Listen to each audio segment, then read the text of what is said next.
Bom dia, pessoal. Tudo bem? Meu nome é Daniel Cardoso. Mais uma vez aqui dando continuidade aos nossos webinários. Para quem assistiu aí, quem está acompanhando a série de webinários, eu estive com vocês no webinário 3, onde eu falei um pouquinho sobre intrusão de vapores.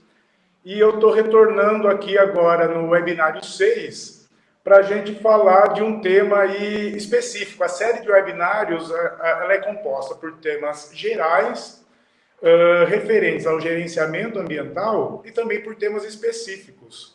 Não sei se foi por coincidência, mas esse é meu segundo webinário aqui com vocês. Eu sou sócio da Hidroplano, sócio do Instituto Água Sustentável, que são as entidades que promovem e patrocinam esses webinários. E eu estou aqui mais uma vez para a gente falar de temas específicos. Então, anteriormente a gente iniciar esse webinário, eu gostaria de saber, todos me veem, todos me escutam? Podem falar aí no chat, nós temos aí a nossa equipe de apoio que vai estar acompanhando e respondendo as dúvidas de vocês. E se vocês tiverem algum problema, tanto de visualização quanto de áudio, vocês podem ir escrevendo aí que a Sheila e a Lorena estão aqui comigo para dar o suporte técnico, tá? O webinar eu dividi ele em duas etapas. A gente vai ter uma etapa de aproximadamente aí uns 7 minutos para apresentar ações anteriores ao início das obras. A gente vai falar um pouquinho, sim, de gerenciamento de passivo ambiental.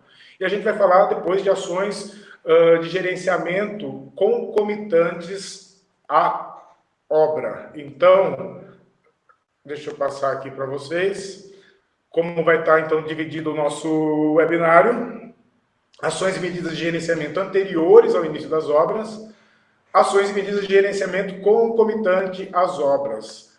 Veremos alguns conceitos e fundamentos técnicos e bases legais.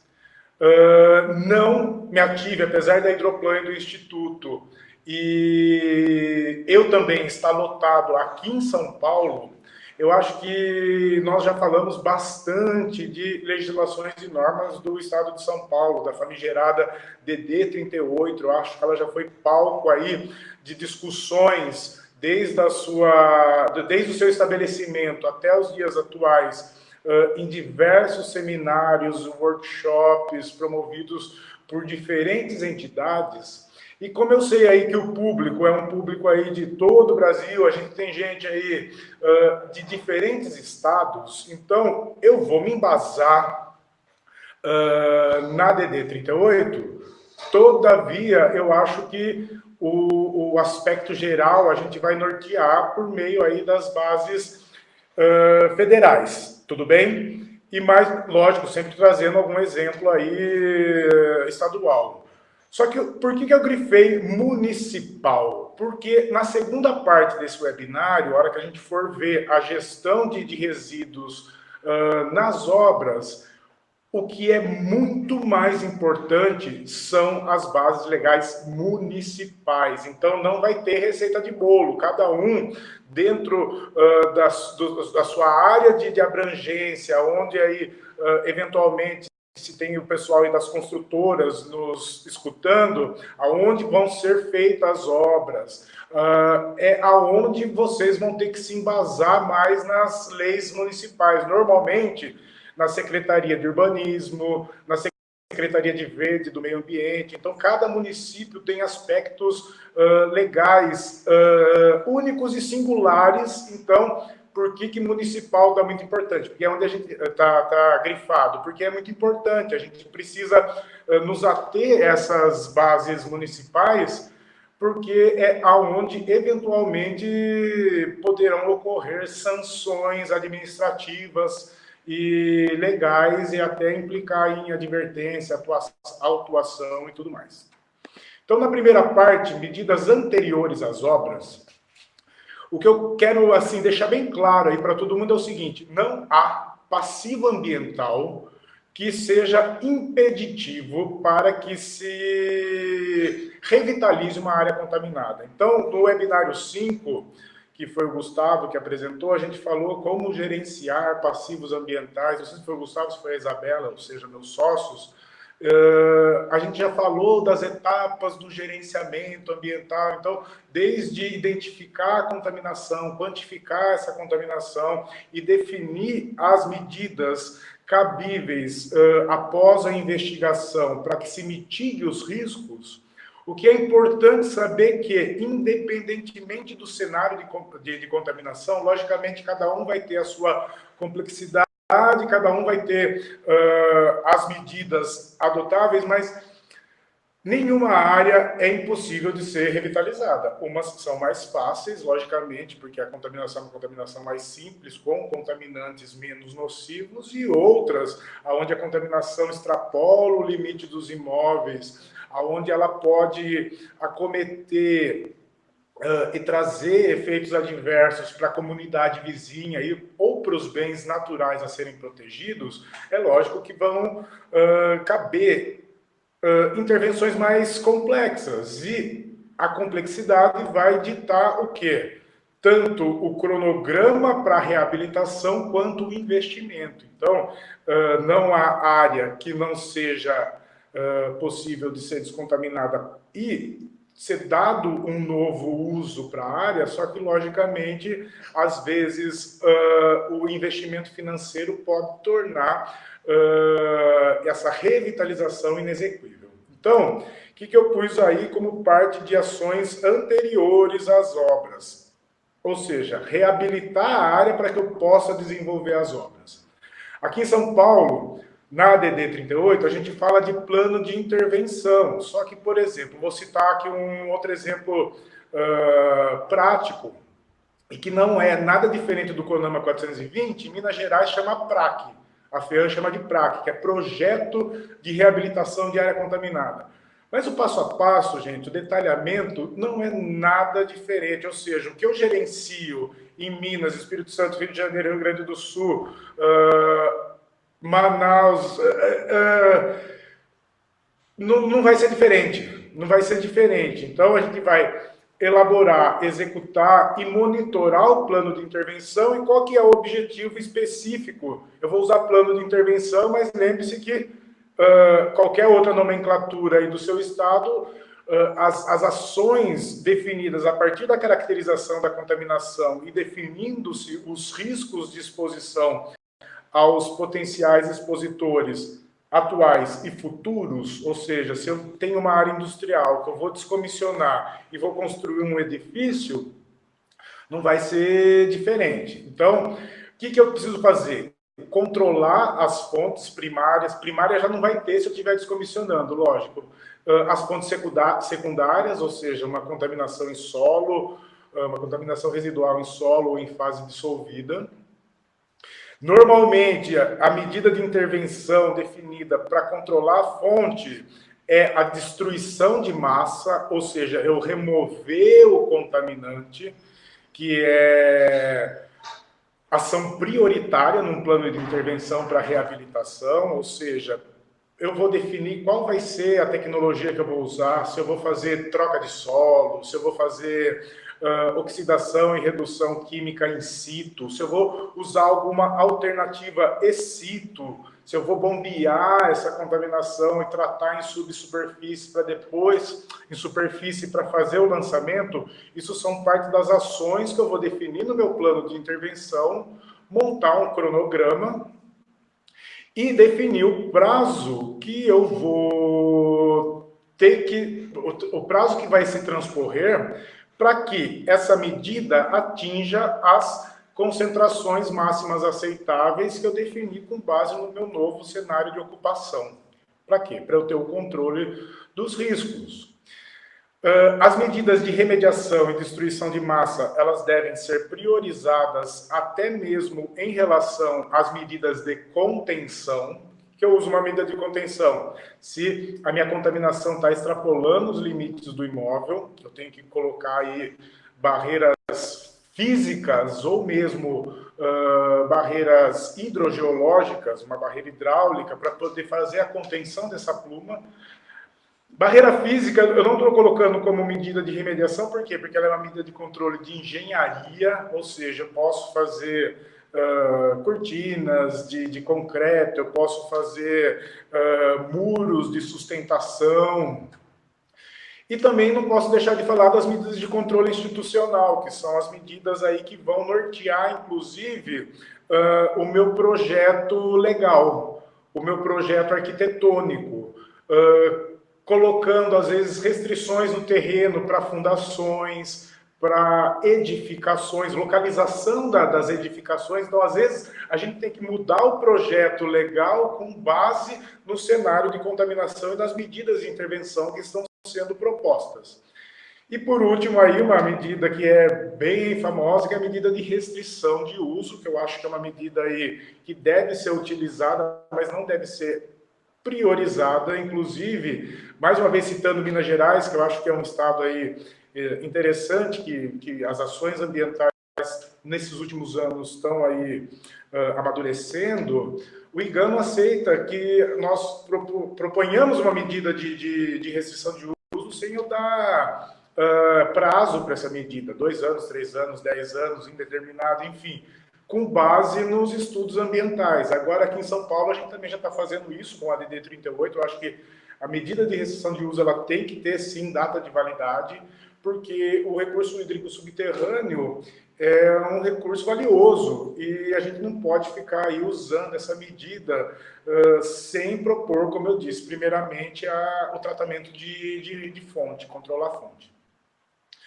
Uma vez que eu tenho o meu cenário de contaminação, o meu projeto, e definir as medidas de controle e gerenciamento ambiental, e apresento para o órgão ambiental, o que vai acontecer? Vai ter a aprovação desse plano. E com essa aprovação, o que eu tenho o direito? Eu tenho o direito de iniciar as minhas obras. Tá? E o início das obras pode-se prever a demolição, escavação e até mesmo a edificação. Então, aprovado o plano de intervenção para 1, 2, 5, 10, que nós chamamos de medida de curto, médio e longo prazo, isso vai depender, logicamente, do cronograma das obras e da execução dessas medidas, eu vou ter que monitorar a implantação dessas medidas, demonstrar que essas medidas foram levadas a cabo de forma satisfatória para que, ao final da obra, eu possa ter aí o meu alvará de funcionamento ou até mesmo a minha autorização para ocupação do imóvel, o habite-se. Então, aí que entra mais uma vez a legislação municipal. O órgão municipal responsável pelo controle ambiental, as secretarias, vão dizer aí, por base de um documento exarado pelo órgão estadual, muitas vezes, se manifestar favorável ou desfavorável com o licenciamento, com os alvarás de funcionamento ou até mesmo com os habites, tá? Então aí nós temos a nossa primeira etapa concluída. E o que eu fiz aí dentro da série de temas específicos? Porque a gente fala muito de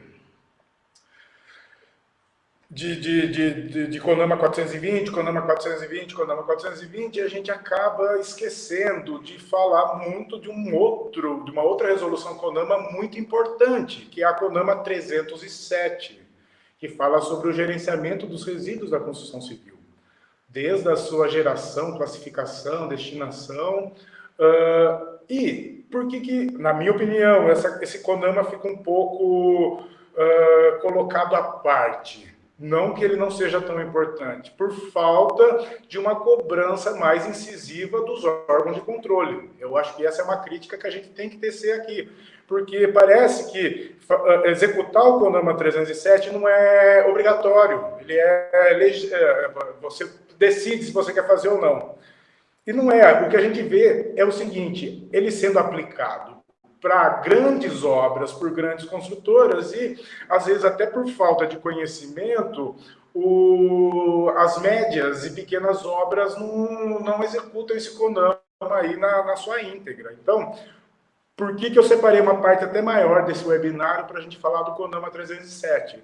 Para quem ainda não tem o conhecimento dele se inteirar, e quem tem, ver que ele é muito importante sim, que a gente fala muito de gerenciamento ambiental de área contaminada, e uma vez que a gente descontamina a área, a gente acha que está tudo pronto, está tudo feito, e não é verdade. Então, como eu disse aí, depois da execução do plano de intervenção e com a habilitação da área para uso declarado, é que entra aí os estudos de impacto à vizinhança.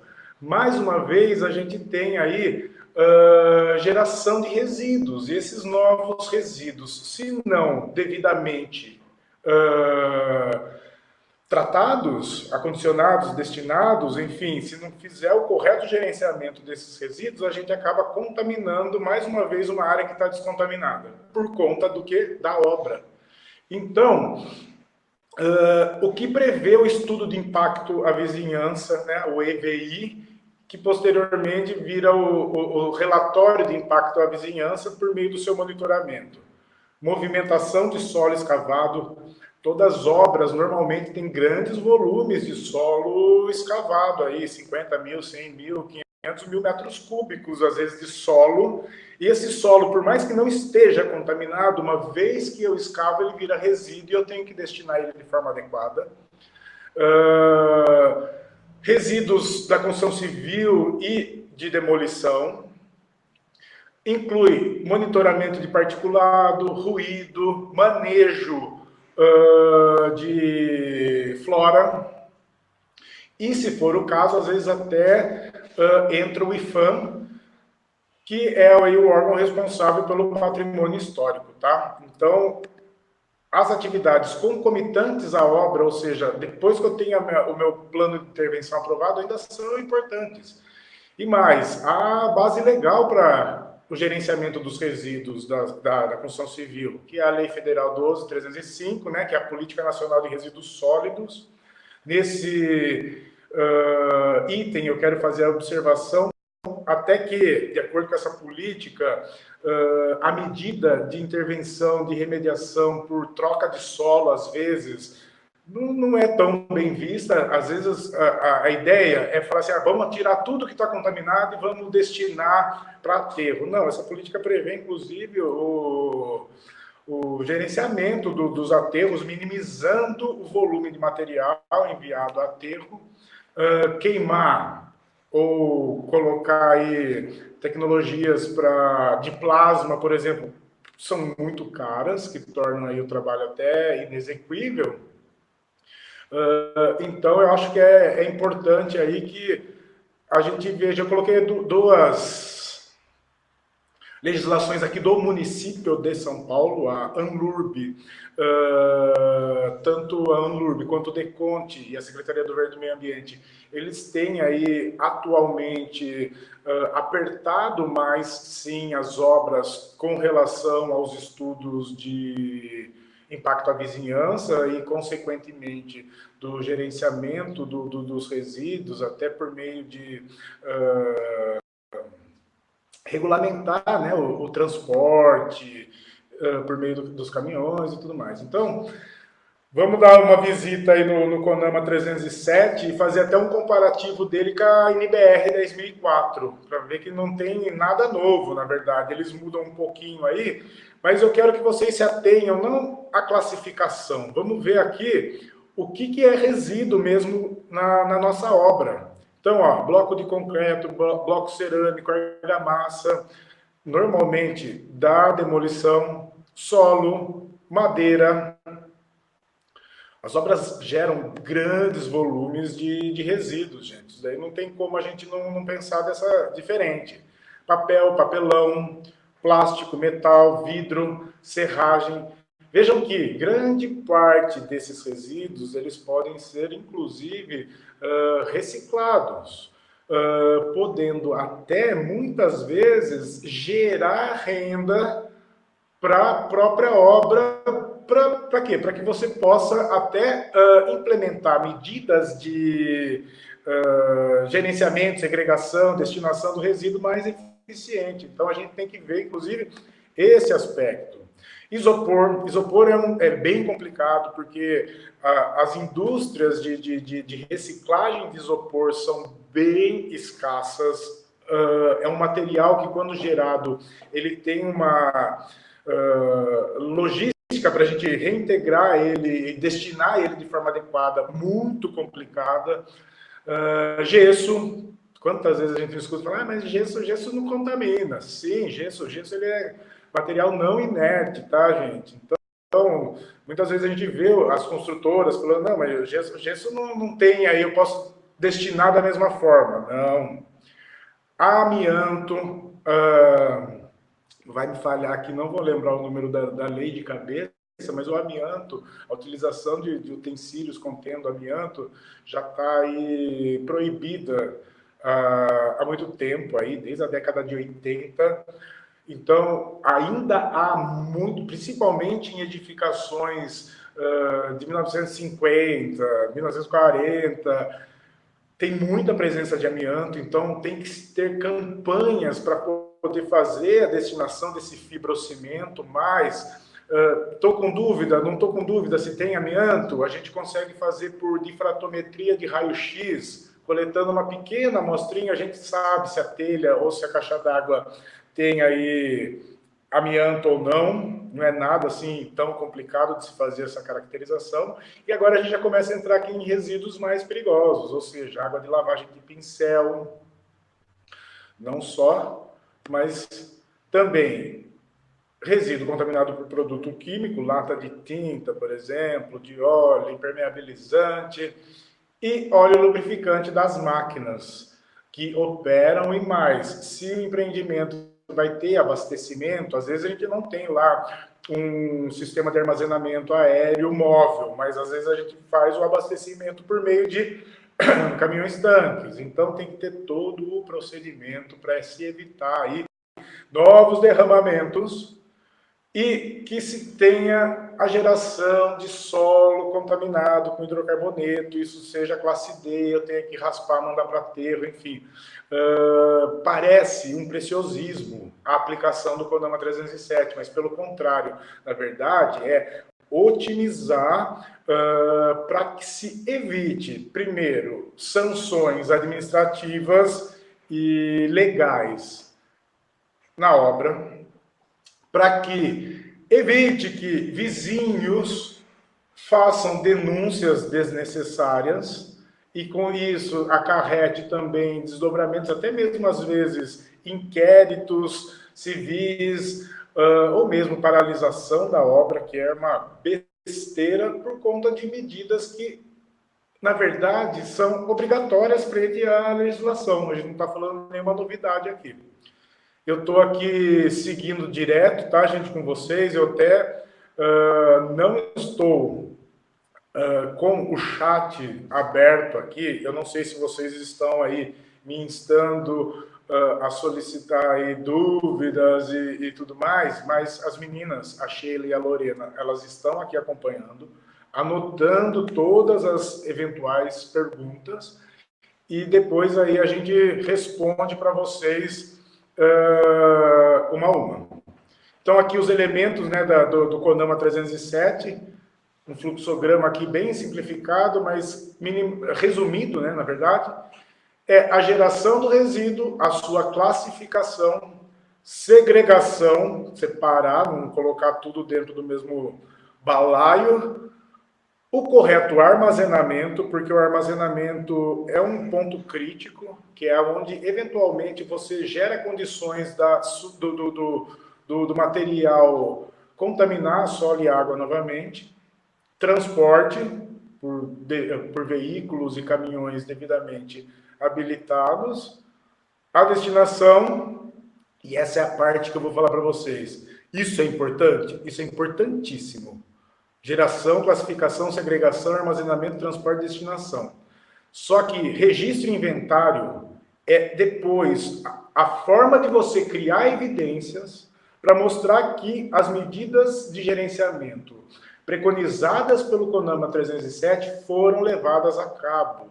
Ou seja, aqui estão os MTRs, aqui estão cursos e treinamentos, aqui estão as planilhas de controle, aqui está o relatório do consultor responsável, aqui está a anotação de responsabilidade técnica do consultor responsável, porque é a hora que vocês vão fechar isso daqui e protocolar para quem for de direito, normalmente para a Secretaria Municipal, mas isso pode ser eventualmente exigido até pelo Ministério Público. O Ministério Público pode bater lá na tua porta e falar, e aí, você aplicou o CONAMA 307 na tua obra ou não?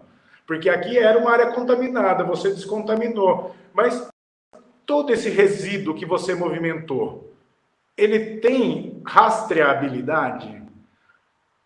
O mecanismo de gerenciamento é confiável? Então é aqui que você vai mostrar que as ações foram levadas a cabo de forma satisfatória e dentro dos padrões legais aplicáveis. Por último, vou colocar, estou quase acabando, tá, gente? Eu sei que eu já passei meu tempo aí, mas não tinha como eu ser mais superficial. Já acho que está assim, bem resumido, mas algumas fotos, talvez vocês até reconheçam aí, eu não vou falar onde é, né? Mas aqui formas de armazenamento e coleta. Caçambas, big bags, direto no caminhão coletor, no caso aqui de resíduo sanitário. As fotos é até para mostrar para vocês que há obras que fazem sim. Essa é uma expertise, inclusive, da Hidroplan, fazer os projetos de gerenciamento de resíduos da construção civil e fazer todo esse procedimento que eu disse para vocês para garantir a rastreabilidade. Aqui mais algumas formas de transporte, escavação, coletando, já colocando direto aí nos caminhões. Deixa aí que eu estou vendo que o meu tempo está acabando, eu quero tentar mostrar tudo, tá? Transporte também. Resíduos contaminados, aqui ó, foi a remoção de fibrocimento contendo amianto, as centrais de disposição de resíduos classe D. Então, tem que ser lugar coberto, pavimentado, com um volume, com uma bacia de contenção que seja adequada para o volume de resíduo que vai ser armazenado, não é assim colocar lá em qualquer lugar. E outra coisa muito importante, que às vezes a gente acaba deixando, a gente fala muito de resíduo, esquece efluente, obra também gera efluente, principalmente se há a exposição do nível d'água e se vai ter o bombeamento e o lançamento, ou seja, a gente tem que atender o decreto 8468, no caso aqui de São Paulo, lógico, mas independentemente disso, o CONAMA 430, que preconiza sobre o lançamento de efluentes, ou seja, o que a gente vê muito, inclusive, é o pessoal lançando efluente aonde foi efetuada concretagem e tem nata de cimento. Nata de cimento muda muito o pH chega lá na casa lá dos seus 12, sendo que o padrão máximo para lançamento é 9, 9,5, preciso só checar, tá, gente?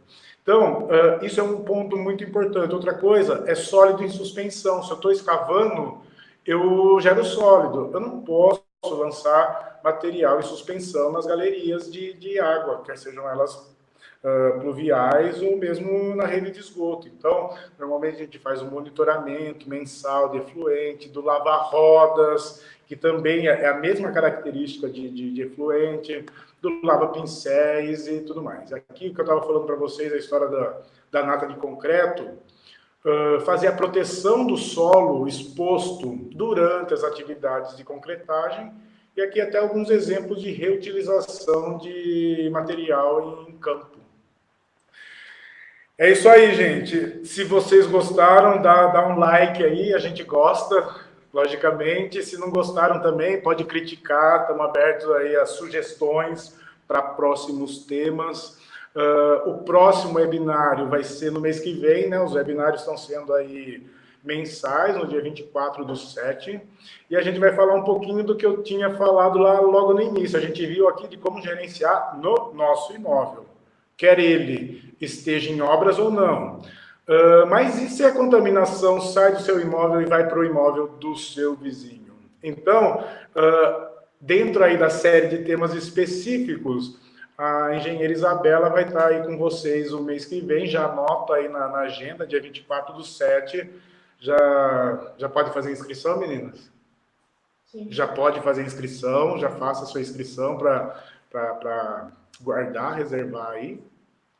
E que eu quero aí falar para vocês, está chegando aí o 6º Congresso Internacional de Meio Ambiente Subterrâneo, que pela primeira vez não vai ser aqui em São Paulo, vai ser em Belo Horizonte. O local ainda está sendo definido, mas tem uma grande probabilidade de ser na UFMG, no centro de eventos da UFMG. Então, já podem aí acessar o site. Depois a gente disponibiliza o link aí para acesso, mas se procurar aí Sexto CIMAS, Congresso Internacional do Meio Ambiente Subterrâneo, vocês vão encontrar. Mais uma vez, agradeço enormemente aí a atenção de vocês, de ter aí ficado essa meia hora aqui conosco, escutando um pouquinho aí desse assunto que eu quis destacar, o CONAMA 307, em detrimento do CONAMA 420, mas a gente fica aí aberto aí para responder eventuais dúvidas, pode enviar, as meninas devem ter passaram o e-mail para Sim, envio de sim. dúvidas, fiquem à vontade para nos contatar e tenha aí um bom dia, um bom trabalho e uma boa semana. Até mais.